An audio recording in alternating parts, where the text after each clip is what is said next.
All right, what up, guys? Welcome back to another episode of the Living the Dream podcast. Today on the show, we have Tony Curl, who is a leadership coach focused on emerging and aspiring leaders. Tony, how you doing? I'm fantastic. It's another great day here in Australia. So just really excited to be joining you today and your listeners. Yeah, no, we are happy to have you, and we'd like to jump right in. So if you could start with telling us a little bit more about yourself and what Yeah. you like to do for fun, that'd be great. What I like to do for fun. Okay, so a little bit about me. I came out of a 29-year leadership career in retail, and over the last probably 5 years of that career, I found that my enjoyment was moving from the operational side of retail into the people development side of retail. So I was getting a lot of satisfaction out of helping others achieve their potential. And that was the thing that was, putting the light in my eyes and providing the spark in my role. So in 2013, I left the security of the salary, as I call it, and jumped into business for myself as a leadership coach. I'm a John Maxwell leadership certified coach, and I commenced business. I've been doing that ever since. I've got a company called Think and Grow Business. I work with leaders. I host a podcast called the Today's Leader Podcast, where we're just focused on building tomorrow's best leaders. We really want and need better leadership in the world. And it's got to start with we've got to bubble that up. We've got to bubble that up from the people that are aspiring to be leaders, that are emerging in their leadership. And we need better principles. We need better values. There's a whole gamut of stuff that I just love working with people. And ultimately, you apply what we work with and they produce better results. So it's a win-win. Yeah, no, absolutely. I love that. And so 29 years in servant leadership, around the last 5, you started to really love the people development side, jumped into business for yourself. So what do you do for fun when you're not creating tomorrow's leaders? What do I do for fun? Well, I've got a couple of sporting teams that I'm absolutely passionate about. And the St. George Illawarra Dragons play in the rugby league, national rugby league competition over here in Australia. And I've been a massive supporter of the Dragons since I was a young fellow. They were my dad's team. And, those early memories of driving with my dad, listening to the game on the radio, it has just cemented a lifelong love of the Dragons. But my wife and I also run marathons. So every weekend we're out pounding the pavement, whether it's a 5, 10, 20, 25K run. And I guess that's what I do for fun. I enjoy my footy and I enjoy going for runs with my wife. That is amazing. I love that you guys run together. Couldn't be me, but love that you do it. Well, every now and again I do joke with her and just say we've just found another place to yell at each other. But because when we're feeling the pain and the soreness and whatnot, the wrong comment can really spark a pretty intense reaction, as we know. And so I have a little bit of fun with that, but yeah, mostly we just love doing it. We challenge each other and we support each other all the way. So I think that's the best bit. I love it. Well, tell us a bit more about your motivation. What gets you up and keeps you going every day? Well, the motivation for me is just to continue to build better leaders, and the motivation for me is seeing the light come in someone's eyes. It's a hard it's hard for me to explain, but when I see people taking on board what we're talking about and they're getting those aha moments, and you can see that something's changed and something's tweaked and they've put 2 and 2 together and got a better step forward for themselves. It's just, that's my motivation. And every day I work with people and I get to see that. It's been a good day. Now, it doesn't happen all the time, but I wake up every morning hoping and wanting and purposefully working towards that. So that's what gets me going. That's the motivation for what it is that I do. And, I think every day you've got to have an intention do something, whether it's something that's going to stretch you, challenge you, or ignite you. And that's the goal for me each and every day, to ignite someone else, which then in turn ignites me. So a little bit of a roundabout way to get to get that, but I love it. There we go. There we go. And let's jump into your dreams and goals now. What's your vision for your company and your life? Well, ultimately, we want to, with the business is Think and Grow Business. Ultimately, within that business, we want to be seen as a major contributor to building tomorrow's best leaders, and we do that as I mentioned through our workshops, our coaching programs, our emerging leader program. So we want to be seen as a leading light. I know a lot of other leadership coaches, put a number on how many leaders that they want to impact. I don't have a specific number. I just want people, when they think and grow business, that they think those guys do a great job with emerging leaders, and that they are helping build tomorrow's best leaders. So from a company perspective, that reputational thing of the work that we do is the driver for me, is the dream.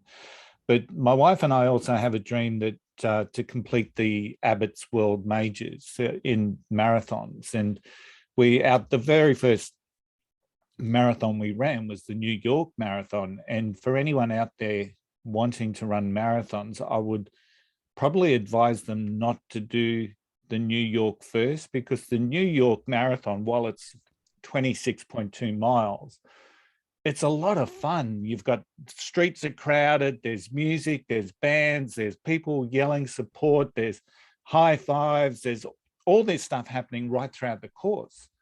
And of course, that helps you get to the finish line. The year we did it, 99.7% of the people that started finished it. And that's amazing when you think about it. There was 0.3 of the 52,000 that didn't finish it. Now, I think part of that is the fun that you have along the course.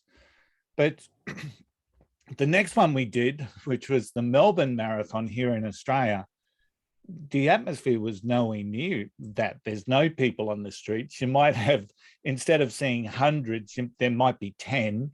Yep. And it is just a completely different feeling running a marathon in that respect. So, but the New York ignited us, of course, and then we booked in to set up to do the Abbot 6 World Majors. So we were booked to do Tokyo, which is one of them, in March 2020. But of course, we all know what happened in March 2020. This little thing called COVID came into our world. So unfortunately, that was cancelled for the general population. But this year, it's back on track. We've locked in to do London in October, so that'll be 2 out of the way.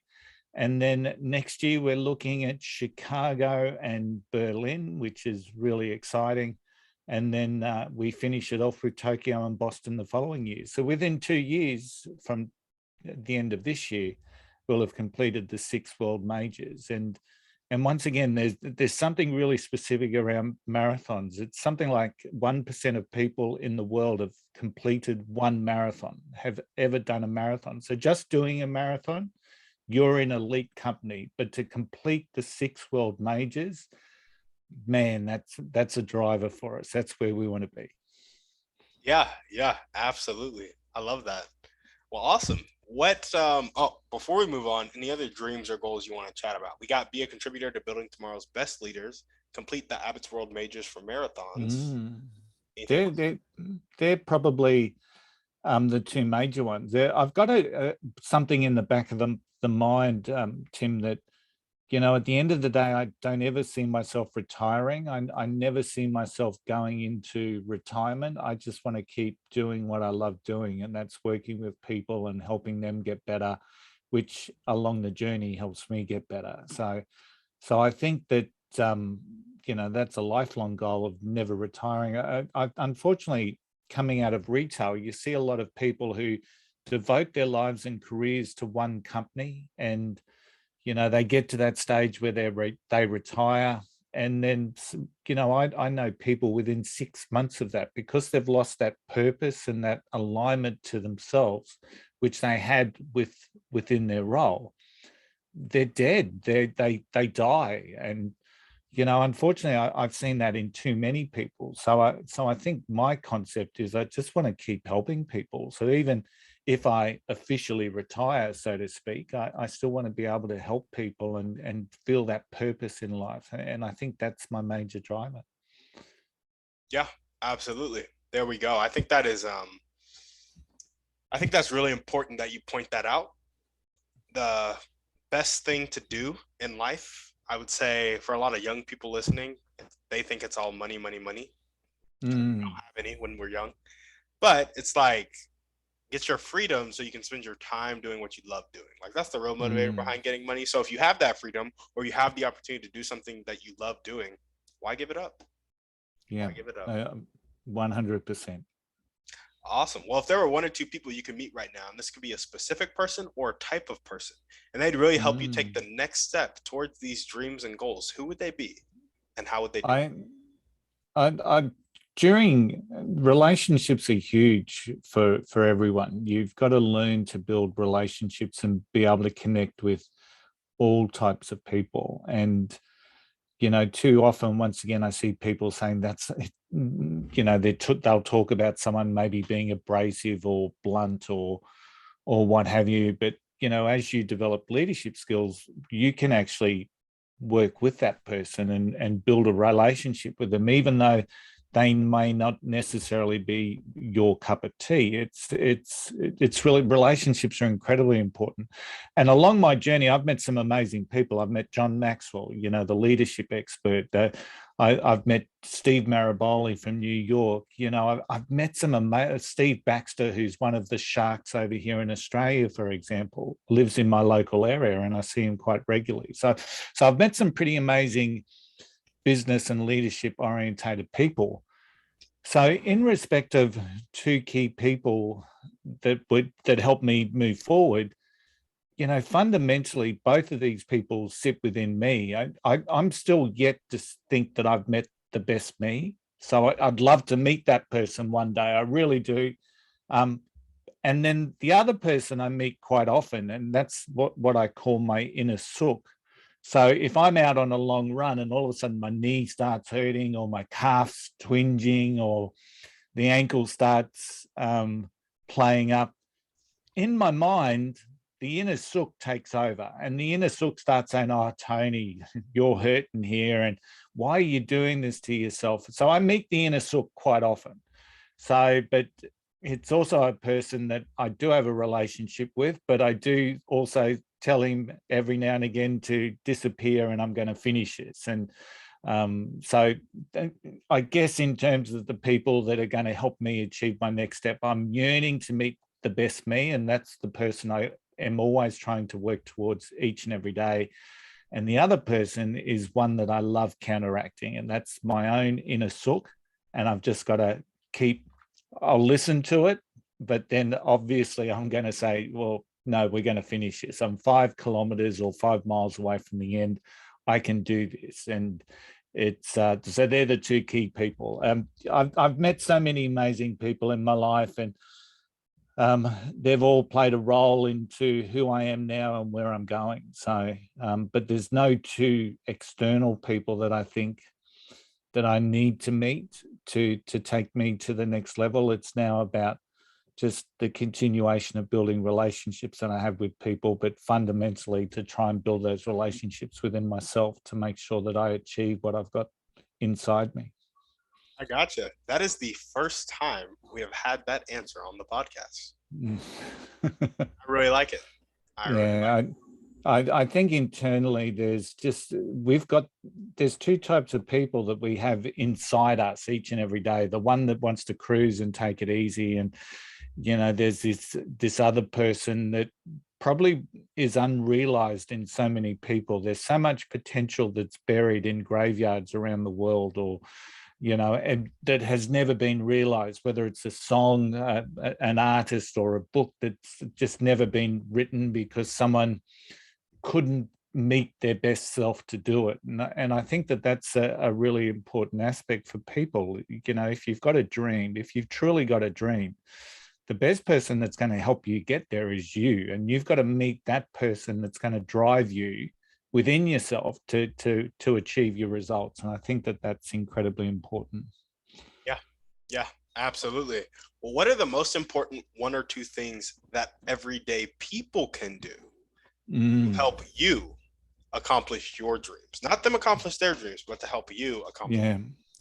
I the biggest thing that I do is we are up at 5 o'clock every morning, and the alarm set. And I'm not going to lie, I don't jump out of bed like the commercials like us to believe, but and every now and again the alarm may be met with some language that may not be suitable for the workplace, but we're out of bed at 5 o'clock every morning, and we put on our walking gear and we'll go for a 3 to 5K walk in the morning just to get ourselves moving and to allow us some time to think about what we've set up for the day. So we don't use the time to set up the day, because usually what I've done the afternoon or the evening before is be really intentional about what it is that I want to achieve today.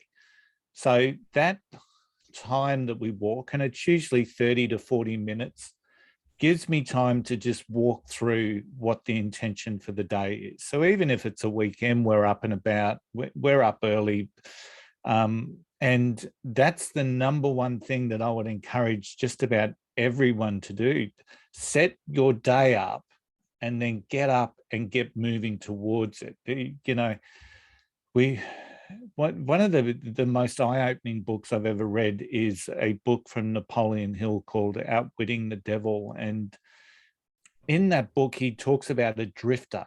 And it's such a fascinating concept of the drifter, because, you know, the fundamental aim is if you can think for yourself and be really intentional, you will can become very purposeful in life and achieve things that you may not have believed that you can achieve. But most people aren't, and most people will drift through life, and they'll get up and the day comes to them instead of they go to the day. So I think they're the two key things. Be intentional about what it is that you're going to do for that particular day.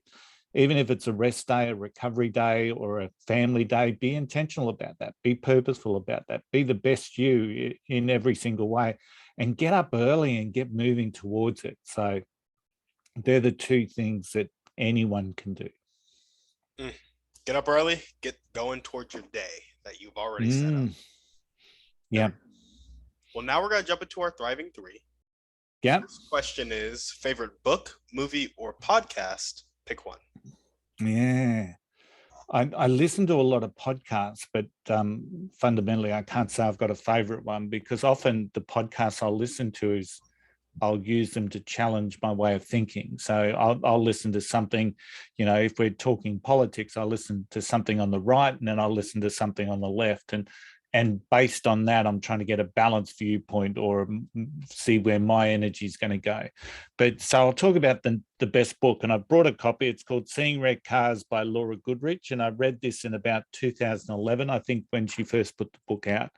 And it's a book that fundamentally talks and shares the concept of you get what you focus on. So, and we choose what we focus on. So if we focus on things going wrong and using that sort of language, ultimately we end up getting what goes wrong, because that's where our focus is. But if we focus on what our, you know, the potential is, or we think those positive thoughts and we focus on them, it is it's amazing what we can achieve. And it's a book that you can use individually. It's a book you can use with your team at work. It's a book that you can employ right throughout the organization.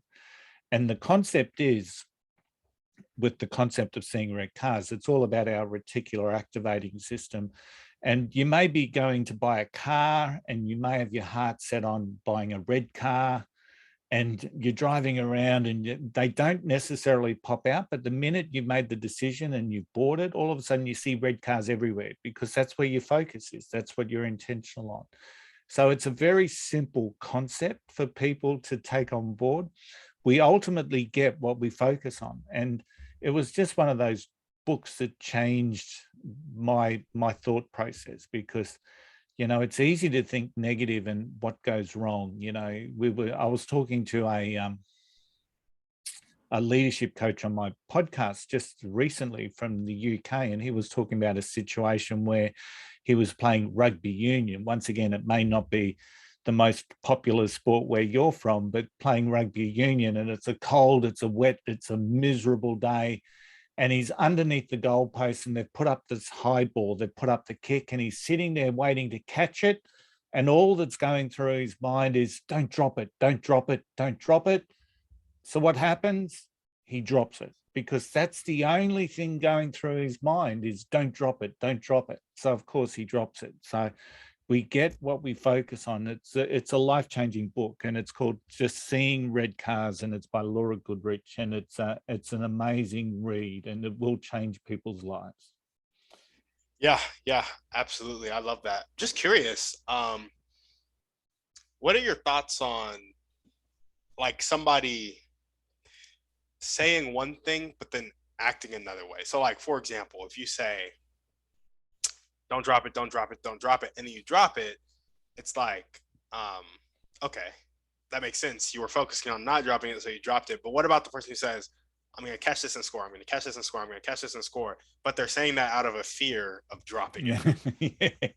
Yeah. And often, if you don't have that belief and self-confidence that what it is that you're saying is going to come true, ultimately, you still run that risk that fear and that lack of confidence is going to overtake you.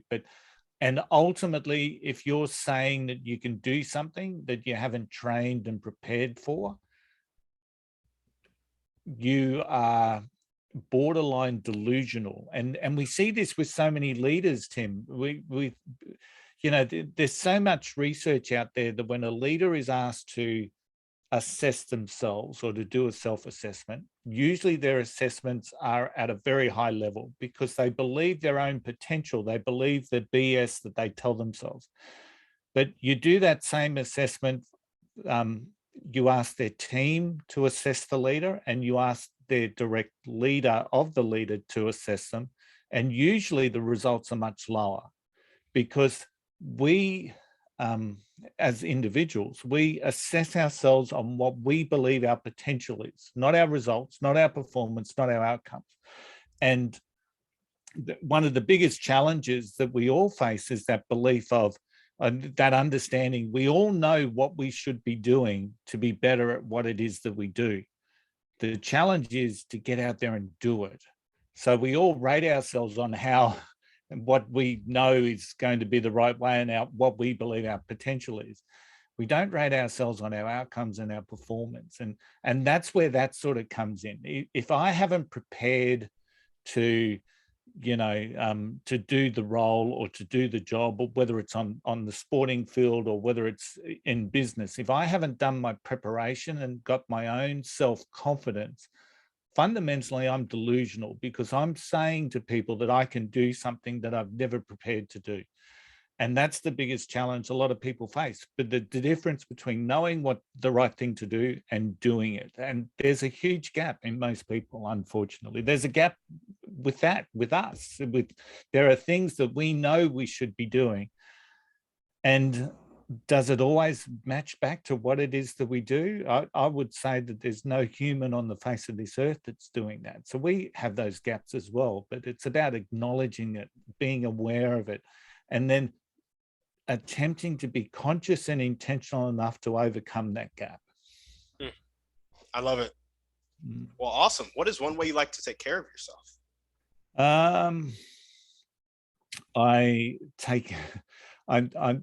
I love me time. I love just slipping the headphones on and just taking half an hour out. One of the things I really enjoy doing is, as well as I love my podcast that I do, but I also do a music podcast. And that's one of the things that I do with a friend of mine in another city here in Australia. And it's called Unfiltered and Undiscovered. And we talk to bands that have, released their first single and it's out there on Spotify. And I get excited by their energy and I get inspired by their energy. And we've spoken to people in Nashville, in Detroit, here in Australia. We've got a long list of people that we've spoken to.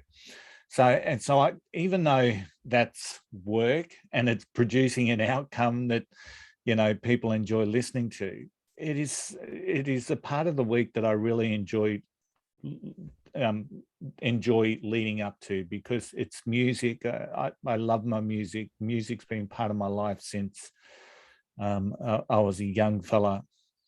And so to be able to sit there and talk with my mate about music, and then talk and get inspired by artists who are starting that journey, is just incredible. There's a lady in Nashville called Alison Asarch, and she's just one of the most inspirational people. She's got an album out. She's been putting stuff out on Spotify.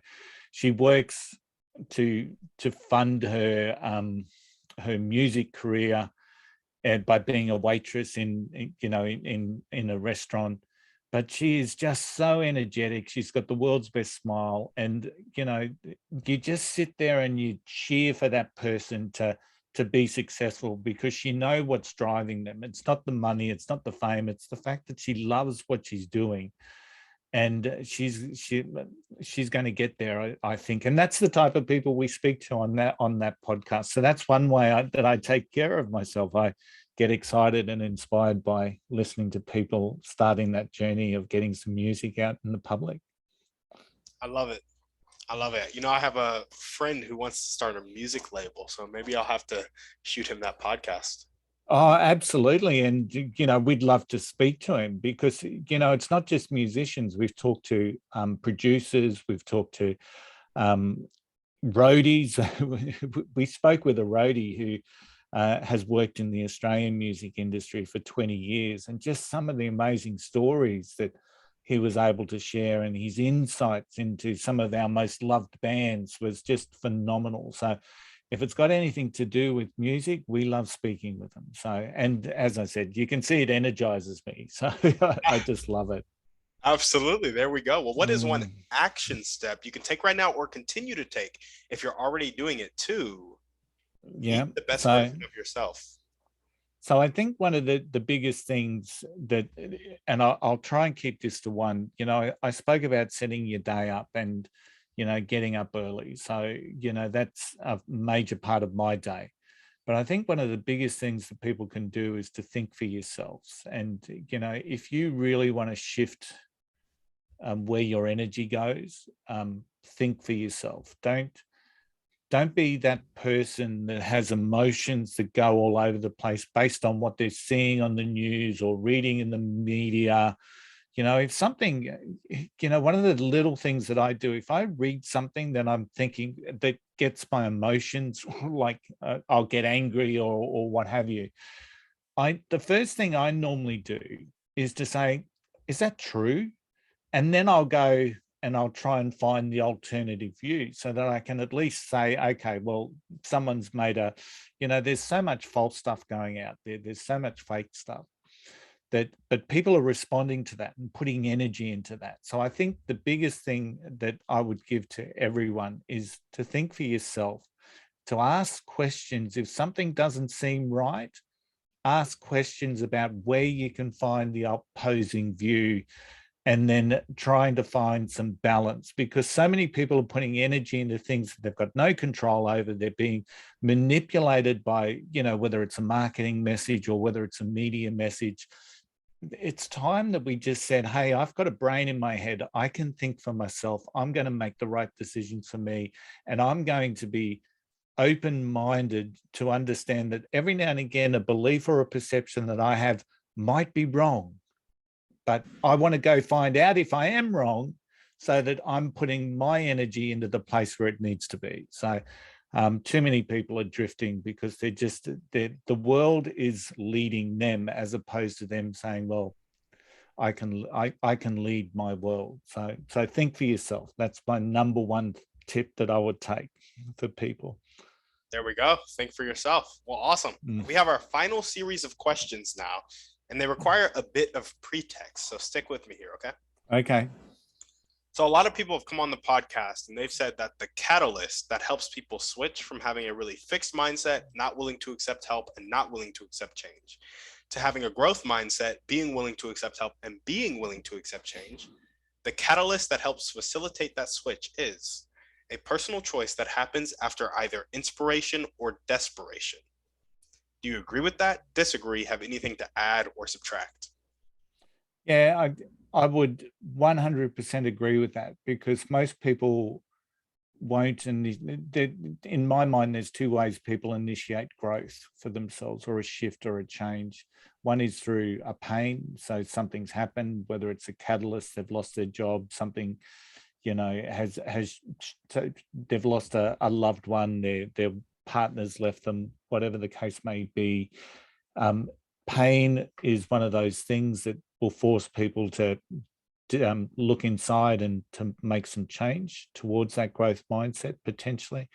But then the other one is, just continual growth and being open to it. And I think if people are curious, Tim, in the world, it really helps them, genuinely curious in the world, it really helps them continue to grow and stretch. So you want to be trying to learn something every day. So it may not necessarily be about inspiration for me that's going to continue to drive change. It's probably curiosity. So I agree with the general concept of inspiration and desperation. I just relate to them, I guess, in terms of either growth or pain. So we're going to change if something devastating has happened to us and we need to change, or that we've got that continual aspect that we're curious and we're looking at each day with an open mind to try and learn something new. So, yeah. I like it. I like it. I think that might have answered my next question, but I'm going to ask it anyway, just in case you have anything you want to add. Yeah. So, given the same amount of extreme inspiration or extreme desperation, why do you think some people make the choice to change and others don't?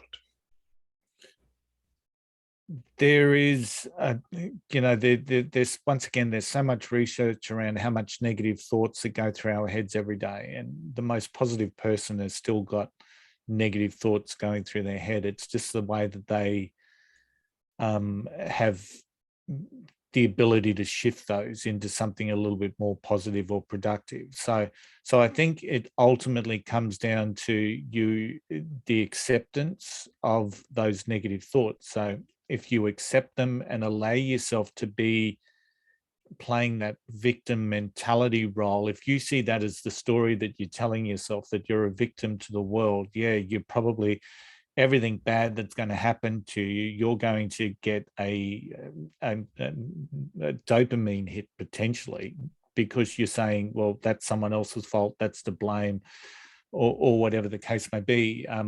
If you're playing that, if that's the story you're telling yourself, you're probably more likely that if something bad happens to you, you're not going to change, because you see it as someone else's problem and it's not your responsibility to change. Whereas some people will say it's my responsibility. A really good story is I had something really, while in my corporate career, I had something that was devastating to me happen. And, I won't go into necessarily the details behind that.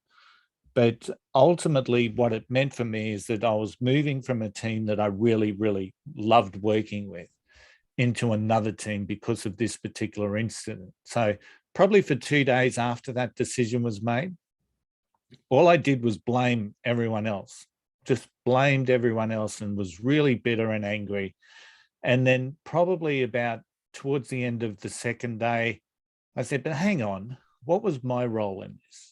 What was my role? What role did I play? And why did these events come out the way that they did?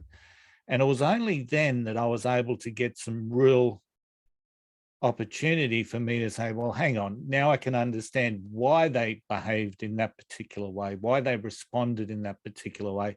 And it's because of these things that I did. And all of a sudden it shifted. And then it went from a state of blame into it was almost like it was a state of gratitude that this had happened to me, because I was able to identify some behaviors that led to something that was really quite a horrible thing that that happened in the context of the work environment. So I think that, yeah, the first initial thing is, of course, we want to kick rocks down the street and think that it's the world's against us and everything. But if we keep blaming the world just keeps returning that serve back to us all the time. So sooner or later, we've just got to say, hey, what did I do that created that situation? What's the role that I played? And then take those positive steps towards growth yourself. But I think it just comes back to that human psyche. You've either, if you're getting your kick from being the victim and playing that victim mentality role, you're not going to change, because you're getting those dopamine hits in your brain that satisfies you in some way, shape, or form. That's the shift that you've got to take. You've got to start being satisfied with your actions and your behaviors and your steps towards the goal. So I love it. Well, awesome.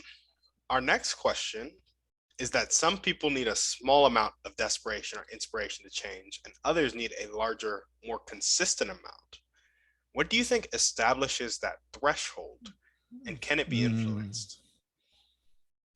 That's a really, really good question, I guess. And once again, I'm just going to relate back to the way, hopefully our listeners are aware of the concept of dopamine. Dopamine's like our reward chemical in our brain, and it's ultimately what we condition ourselves to get rewarded by. And that's where we see things like addictions come into it, because we're being rewarded by something and our brain keeps wanting to do things that keeps us happy. So we continue to go down that destructive line, potentially of addiction, because of those dopamine hits. But one of the things I know with dopamine is that if you're working towards something that's really purposeful in your life and you really want it to happen, every step you take on that journey, you're getting a dopamine hit. So every time you're getting closer, it's what they call the anticipatory response of dopamine. So you're getting the anticipation, and Tony Robbins talks about this.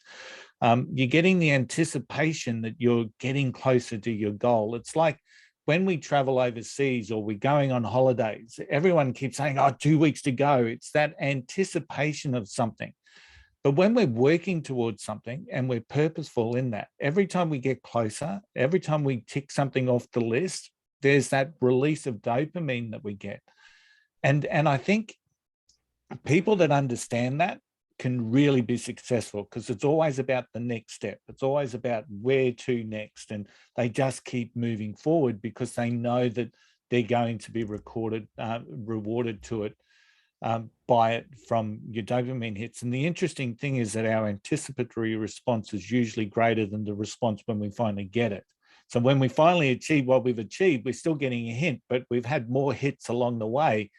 And then all of a sudden when we've achieved something, often we feel this sense of relief, but also then we go, oh, what's next? Because the anticipated hit that we were going to get from that dopamine has been sort of channeled out over the course of it. But the other thing with dopamine is that we've got to be really careful how we get our hits of dopamine, because sometimes it's going to be about playing the victim. I'm the victim. Everyone should feel sorry for me. And when people respond and feel sorry for you, that's when they get that dopamine hit. So it's actually validating what their own thoughts are, which is ultimately not a great way for people to be. But the other thing also, and I've seen this play out with people that I've been coaching, is that sometimes our dopamine hit will come from, just say, I want to write a new book. All right. I've written one book. It was an amazing experience, and one that really fulfilled so many emotions. But just say I want to write another book, and I walk into my network group and I say, I'm going to write another book, and it's about small business leadership.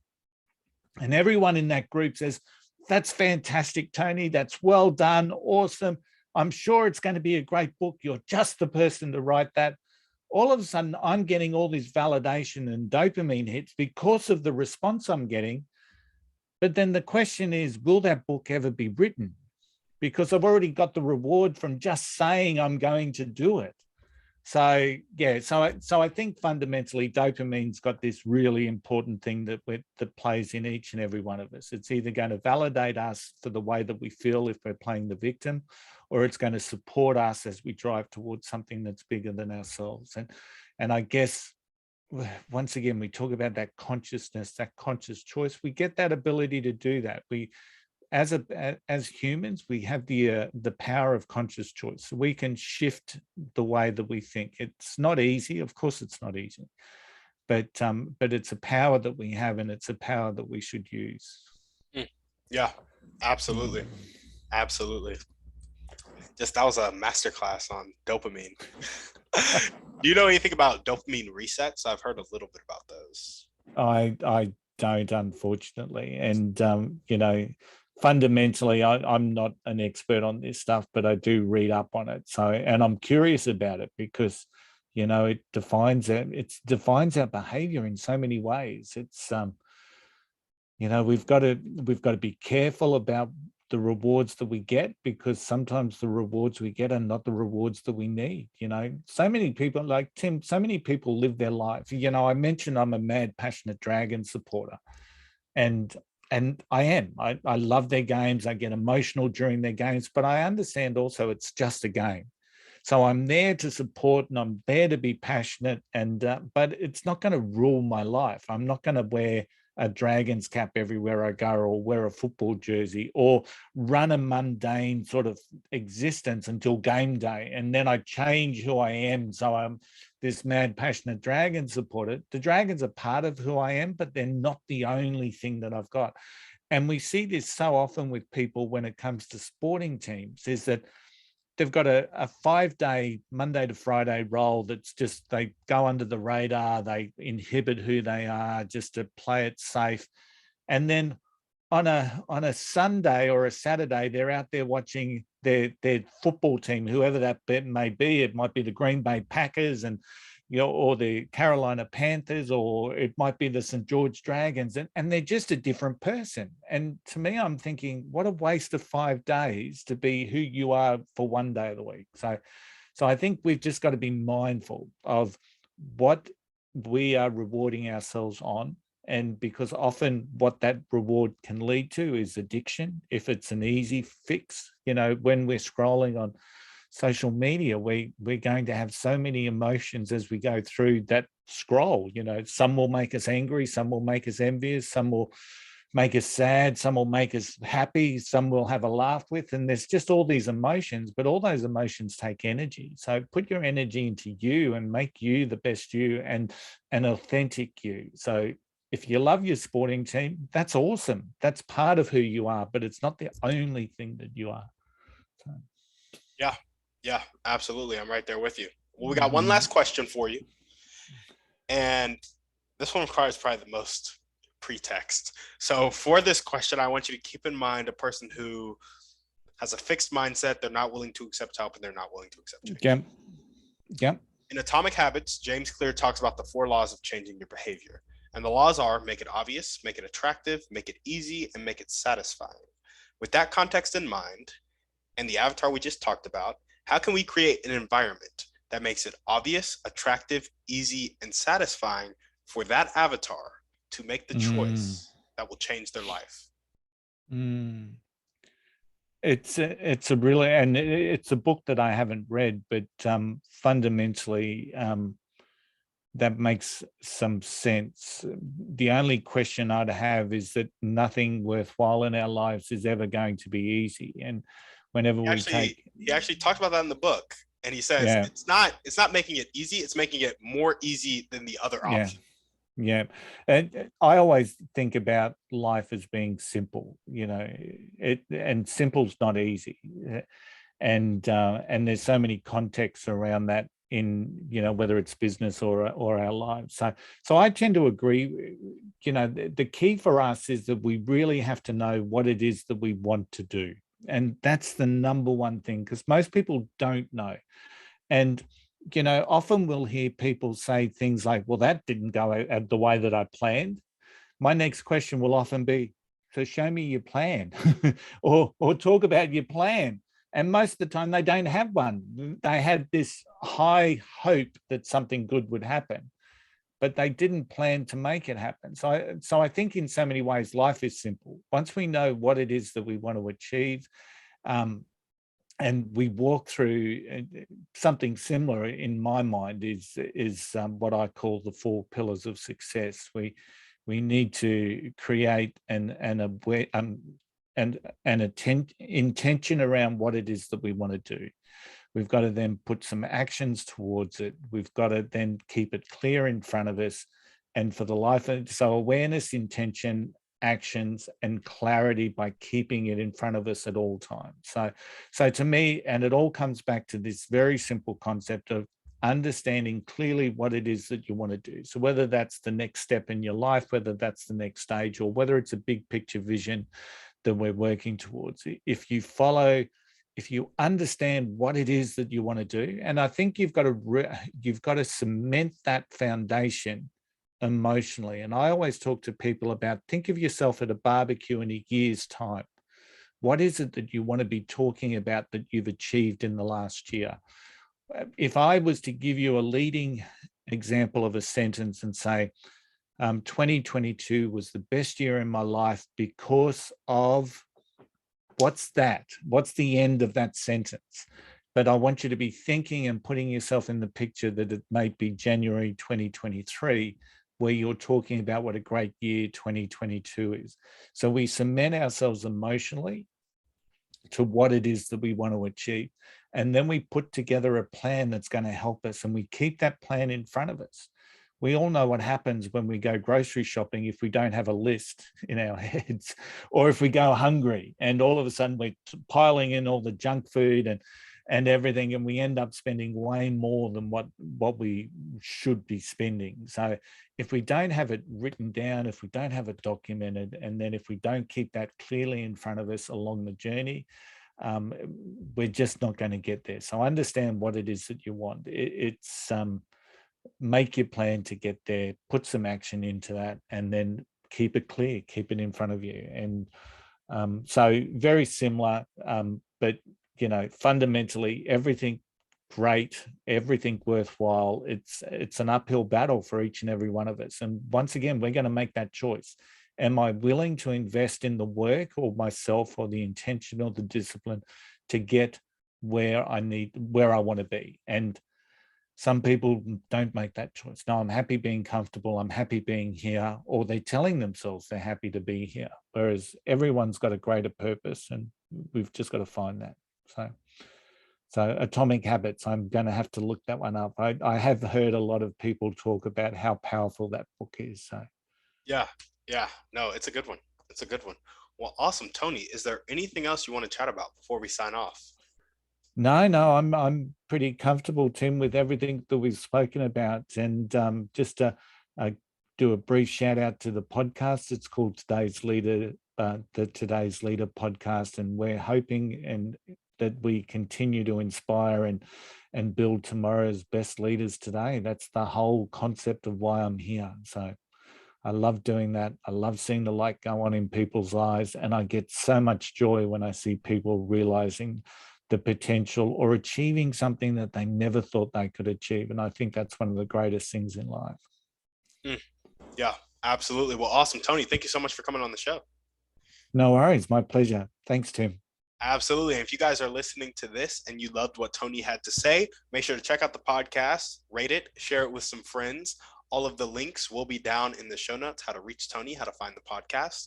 As we always ask, shoot this podcast over to 1 to 3 people you know need to hear this message. Go ahead and give us a 5-star review on iTunes, and we're out.